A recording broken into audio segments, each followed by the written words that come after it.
दोस्तों, आपको ये सच्ची कहानी नहीं पता जो आज हम आपको बताने जा रहे हैं। ये एक भूतिया गुड़िया की असली कहानी है। आपने आज से पहले जो भूतिया गुड़िया की कहानी सुनी होगी वो सभी असली नहीं होंगी, लेकिन जिस गुड़िया के बारे में हम बात करने जा रहे हैं आज भी इस दुनिया में है।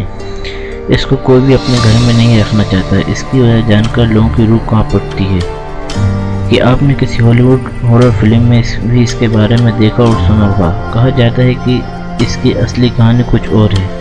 दरअसल इस गुड़िया को भूतिया इसलिए कहा जाता है क्योंकि माना जाता है कि ये गुड़िया जीवित है। फिल्म एनेबल क्रिएशन में इसके बारे में जो दिखाया गया है वो इस गुड़िया की सच्ची कहानी से अलग है। अमेरिकन लेखक जॉनी ग्रुएल ने सबसे पहले अपनी ये रचना में इसका जिक्र किया था, लेकिन सच ये है कि बेहद रहस्यमय ढंग से ये डॉल उनकी ज़िंदगी में आई थी। इसके बारे में जानकर आपको बेहद ताज्जुब होगा। दरअसल बात उस वक्त की है जब लेखक जॉनी ग्रुएल बच्चों के लिए एक किताब की रचना करने जा रहे थे। उन्होंने रेजडी अनसीरीज नामक एक किताब के साथ एनेबल डॉल को मार्केट में लॉन्च किया। उनकी ये किताब लोगों को बहुत रोचक लगी। डॉल के पीछे छुपी अनोखी कहानी ने लोगों को इसे जानने के लिए मजबूर कर दिया। बात उस वक्त की है जब जॉन ग्रुएल ने अपने घर के बैकयार्ड में ये डॉल मिली थी। जब उनकी बेटी मार्सेला पैदा हुई तो उसी डॉल से वो हर वक्त खेलती रहती थी। जॉनी ने जब अपनी बेटी को डॉल के साथ खेलते हुए देखा तो उन्हें रेजडी अन स्टोरीज लिखने का आइडिया आया। पर दुख की बात यह थी कि 13 साल की उम्र में ही मार्सेल की मौत हो गई। उसकी मौत का कारण संक्रमित टीका बताया गया। मार्सेल की मौत के बाद रेजडी अन स्टोरीज को मार्केट में लाया गया। तब उस डॉल का मॉडल भी बुक के कवर पेज पर छापा गया। ये मार्सेला को श्रद्धांजलि देने के कारण ही लॉन्च किया गया था।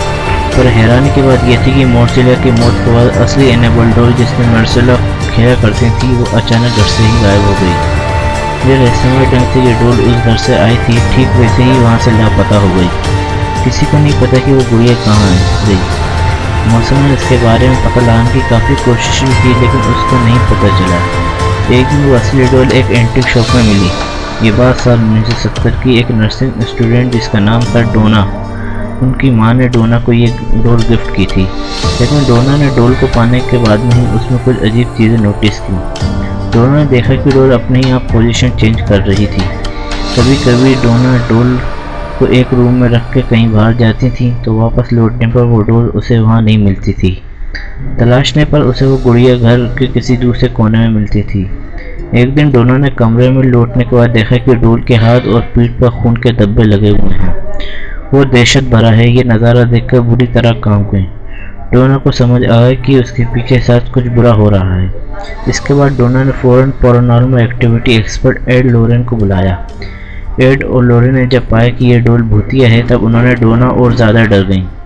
उसने उस गुड़िया को वहाँ से ले जाने के लिए कहा। एड और लोरेन उस गुड़िया को अपने साथ कार में ऑकलैंड म्यूजियम में ले गए, लेकिन कार से जाते वक्त ही डॉल ने कुछ ऐसी हरकत शुरू कर दी जिसका अंदाज़ा उन दोनों को नहीं था। दरअसल गुड़िया ने अपनी पूरी ताकत से उन्हें रोकने की कोशिश की। गुड़िया ने बार बार डॉल का कार का स्टीयरिंग घुमाने की कोशिश की, मानो वो उन्हें कहीं और ले जाना चाहती है। बड़ी मुश्किल से एड और लोरेन अपनी मंजिल तक पहुँचते हैं।